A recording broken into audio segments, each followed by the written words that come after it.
Greetings, humans of Earth. I am an alien who adores your stories.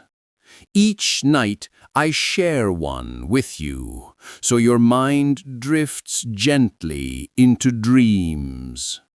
As you listen, your thoughts will quiet, your body will rest, and sleep will find you with ease. Now, let the story begin.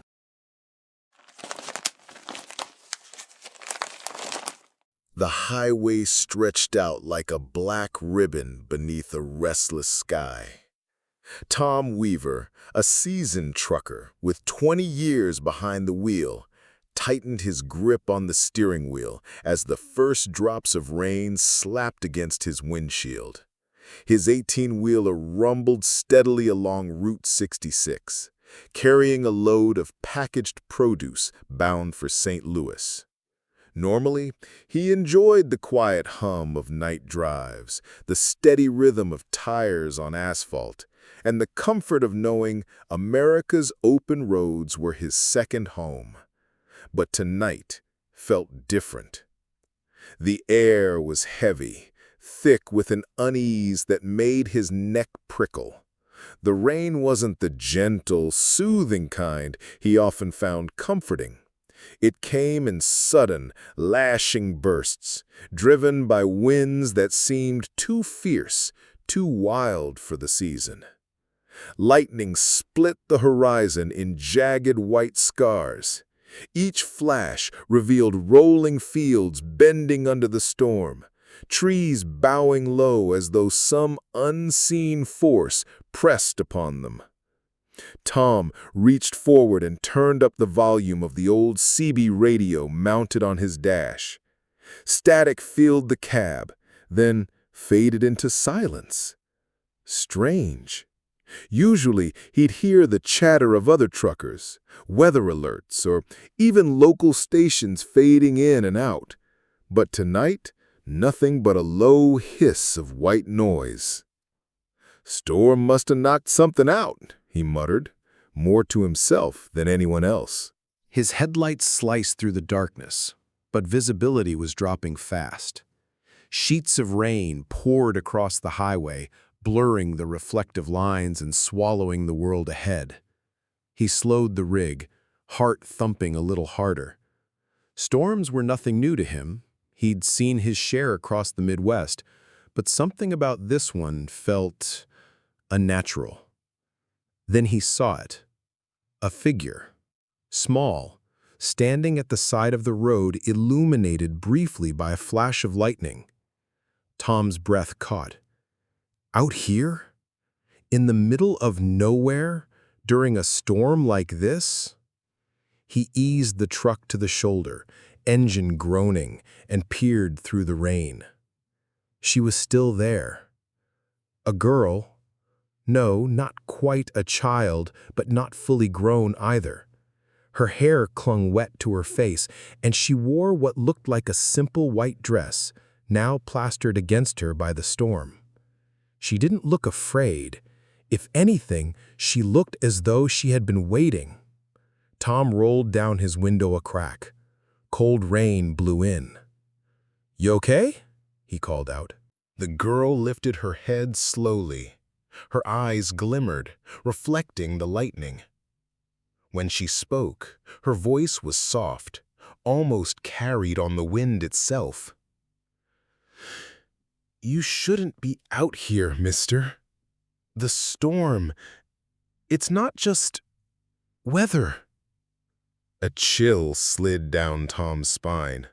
He glanced up at the violent clouds. "What do you mean, not just weather?" She stepped closer, her bare feet silent on the wet asphalt. "It's her, my mother. She's learning things she shouldn't. The storm is her practice." Tom frowned. He was a man of practical mind. Storms were storms, caused by pressure systems and wind currents, not mothers. He told himself maybe the girl was confused, lost, scared, but something in the steadiness of her gaze made his skepticism waver. "You're soaked," he said, forcing his voice into a steady tone. "Hop in. I'll take you to the next town, get you dry." The girl hesitated, then nodded once. As she climbed into the cab, Tom noticed something strange. Though her dress was wet, not a drop of water seemed to cling to the seat. The air around her felt warmer somehow, calmer, like the eye of a storm moving with her. "What's your name?" Tom asked, pulling the truck back onto the road. She looked out the window, watching the rain blur into streaks of silver. "Ilara." "That's unusual," Tom said gently. "Pretty, though. Where's your home?" Her answer came slowly, almost as if she were choosing her words carefully. "I had one, but I can't go back. Not while she's like this." "Your mom?" Ilara nodded, her small hands twisting in her lap. "She wasn't always like this, but she found something. Old magic. She's using it now, trying to master it. But it's hurting the land, hurting people." Tom kept his eyes on the slick road, but his thoughts spun. He didn't believe in witches or magic, yet he'd heard of tornadoes that came out of nowhere, of storms that wiped out whole towns without warning. He'd seen skies that looked alive with something more than just clouds. And this storm, tonight, it had come fast, violent, and unrelenting. "You're telling me your mom is causing this storm?" he asked carefully. "Yes." Ilara's voice was almost a whisper. "She's testing her strength, but if she keeps going, she'll break more than the sky." Tom wanted to laugh it off, but he couldn't. Something about her conviction, the way her words seemed to echo with the wind itself, made it hard to dismiss. He found himself nodding slowly. "Well," he said gruffly, "if she's causing trouble, maybe you and I should figure out how to stop her." For the first time, Ilara turned to him and smiled faintly. It was a small, tired smile, but it lit up her pale face. "That's why I was waiting for you." Tom's hands tightened on the wheel. He didn't know what road he was driving down anymore, but he was certain of one thing. This night was about to be longer than any he had ever driven. Outside, the storm howled louder, as though it had heard them. The road wound through low hills now, where the fields gave way to stretches of forest. The trees swayed wildly under the storm's fury, their branches whipping like frantic arms against the black sky. Tom leaned forward over the wheel, squinting into the rain that blurred everything beyond the narrow reach of his headlights. Inside the cab, Ilara sat silently. She watched the storm with a stillness that unsettled Tom. Most kids, heck, most adults, would have been shivering, crying, maybe asking endless questions. But she only gazed out the window, as though she already knew what the night would bring. The wipers thudded back and forth. The storm pressed against the truck from all sides. Tom thought about turning back, maybe finding a rest stop or a motel to wait it out.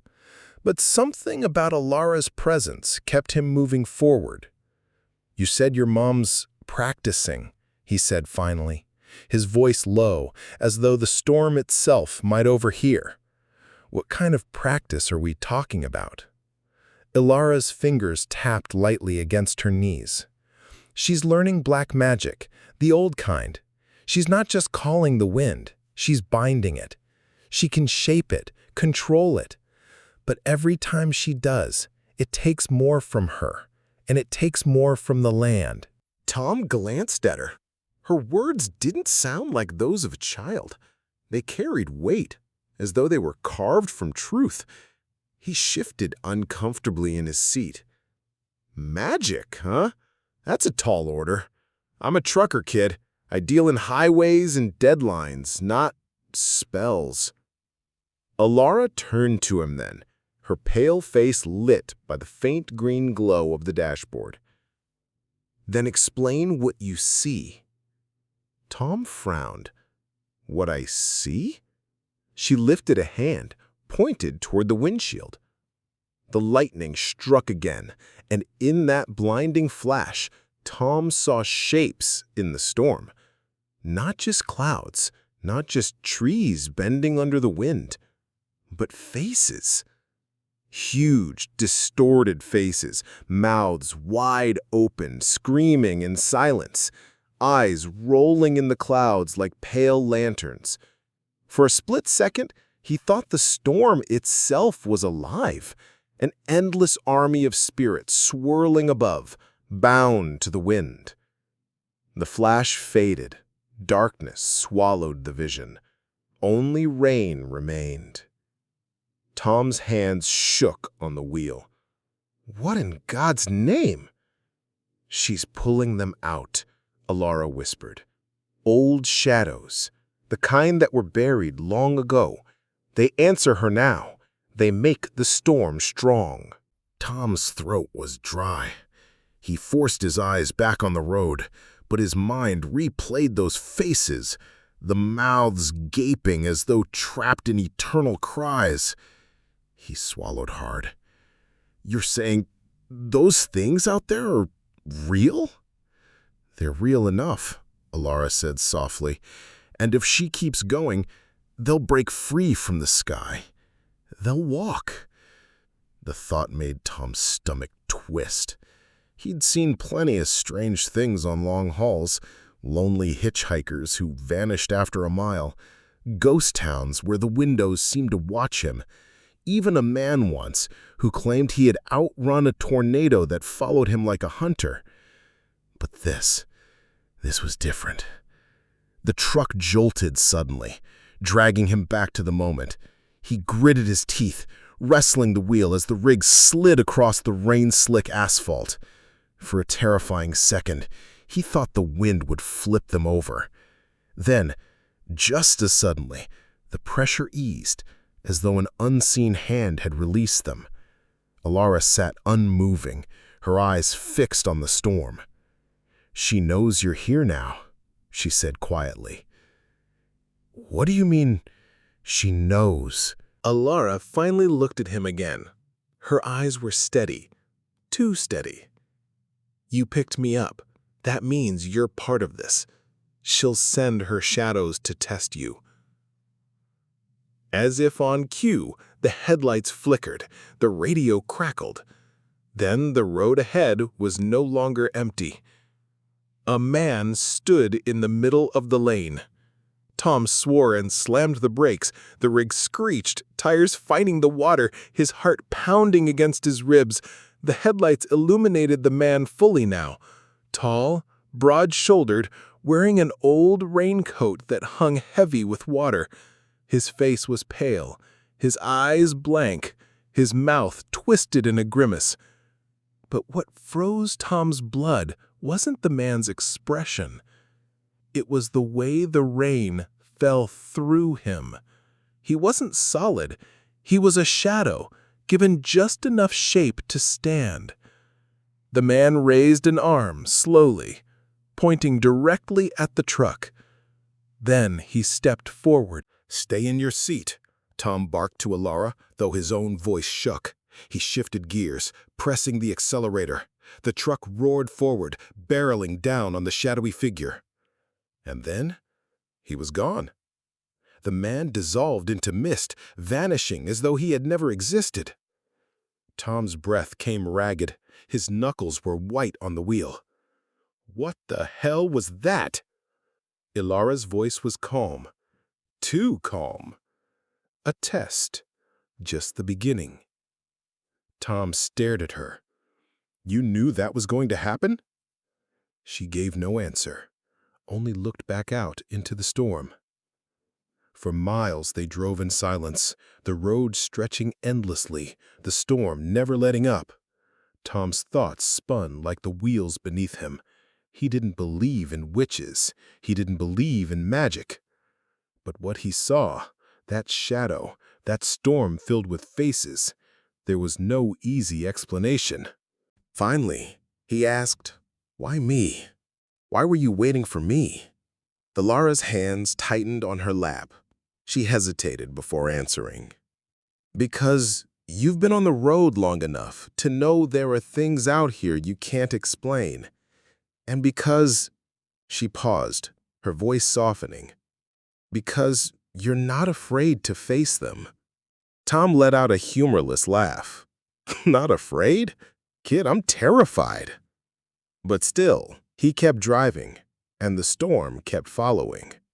Somewhere, deep in the black clouds above, a laugh echoed, low, cold, and unmistakably human. The witch had noticed them. The storm only grew worse as the night deepened. The highway seemed endless, swallowed in rain and shadow. Every few miles, Tom thought about pulling over, waiting it out, but the idea filled him with unease. The storm didn't feel like something you could wait out. It felt alive. It felt like it was hunting. Alara hadn't spoken in a while. She sat with her face close to the window, her pale reflection staring back at her in the glass.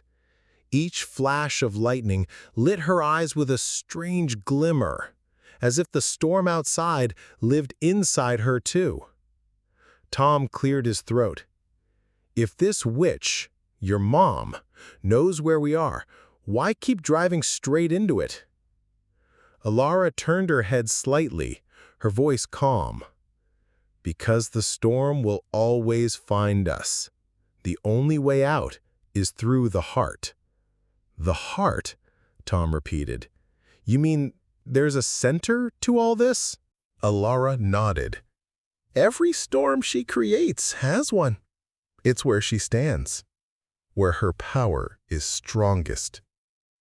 Tom shifted uneasily. "And what exactly are we supposed to do when we get there? Shake her hand? Ask her nicely to quit it?" Alara didn't answer. The silence stretched, broken only by the thrum of rain on the cab and the roar of wind rushing past. Then, without warning, the headlights caught something on the road ahead. A sign. The green, reflective surface was bent, battered by the storm, but the letters were still clear. "Welcome to Dunning Hollow. Population 417. Tom blinked. He knew this stretch of Route 66 pretty well. There wasn't supposed to be a town here, at least not one that showed up on any map he'd ever used. "You ever heard of this place?" he muttered. Alara's gaze lingered on the sign. Her voice dropped low. "No one lives here anymore." The words sent a chill crawling down Tom's arms. He slowed the truck as they rolled past darkened houses. The windows were broken, the roofs sagged in on themselves, yards were overgrown, fences splintered. It looked like a town that had been abandoned for years. Yet the storm seemed thicker here, the rain heavier, the lightning closer, as if the place itself fed the chaos above. Tom swallowed hard. "You're telling me your mom's in there?" Alara nodded slowly. "She's waiting." The road narrowed, weaving into the heart of the hollow. The truck's headlights cut across crumbling storefronts, a rusted gas station, the skeleton of what might have been a diner. Every shadow seemed to shift as they passed, as though the town itself was watching. Tom's chest tightened. He'd driven through ghost towns before, but never like this. This place didn't just feel abandoned. It felt cursed. The radio crackled suddenly, startling him. For the first time all night, a voice bled through the static. "Turn back. Not safe. Leave." It was broken, warped by static, but the urgency in the voice was unmistakable. Tom reached out, adjusting the dial, but the voice faded back into noise. Alara's lips parted, her brow furrowing. "She's toying with us, making the dead speak through the wires." Tom clenched his jaw. "Your mom sounds like a real piece of work." "She wasn't always," Alara whispered. The road curved again, leading into what looked like the town square. A fountain stood at its center, cracked and dry, surrounded by dark shapes that looked like statues. Only, as the headlights washed over them, Tom realized they weren't statues at all. They were people. Figures of men, women, even children, frozen mid-step, their faces twisted in fear. Their bodies glistened as though coated in glass, water dripping down their skin. Tom's stomach turned. What the hell? Alara's voice was quiet, almost breaking. She caught them in the storm. She turned them into echoes. Tom's grip on the wheel tightened until his knuckles burned. He didn't know what was worse, the thought of them being alive, trapped in some magic prison, or the thought that they were already dead, hollow shells left to stand in the rain forever.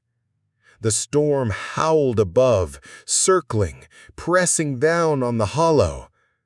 And then, through the windshield, Tom saw her, a lone figure, standing at the edge of the square. She was tall, draped in a black cloak that billowed, though there was no wind in the square itself. Her hair, dark as the sky, flowed down her shoulders, and her face, just visible in the flashes of lightning, was sharp, beautiful, and utterly cold. The witch. Tom felt his heart slam against his ribs. Every instinct screamed at him to turn the truck around and drive as far as possible. But the rig rumbled forward, as though some unseen pull kept it moving closer. The woman raised her arms slowly. The storm above roared an answer, lightning branching out like veins across the sky. The ground trembled beneath the truck's wheels. And then, her voice. It rolled through the hollow, low and smooth, carrying over the thunder. "You brought her back to me." Tom glanced at Alara. Her face was pale, her lips pressed into a thin line. "Don't stop. Whatever you do, don't stop the truck." But Tom's foot froze over the accelerator. His body felt heavy, like invisible chains were dragging him down. The witch's voice curled around him, each word pulling him closer. "Driver of the endless road, you wander where others flee. You carry burdens that aren't yours. Tonight, you'll carry mine." The storm's howl grew into a scream. The glass-like figures around the square shuddered, their frozen mouths opening. A chorus of voices erupted, wailing with the storm. Tom slammed his foot down. The truck roared, surging forward toward the square. Alara clutched the dashboard, her eyes blazing. "Through the heart, Tom! We have to reach the heart!" The witch's gaze followed them, her smile curling like smoke. And deep inside Tom's chest, he knew the heart of the storm was no place for any man. But there was no turning back now.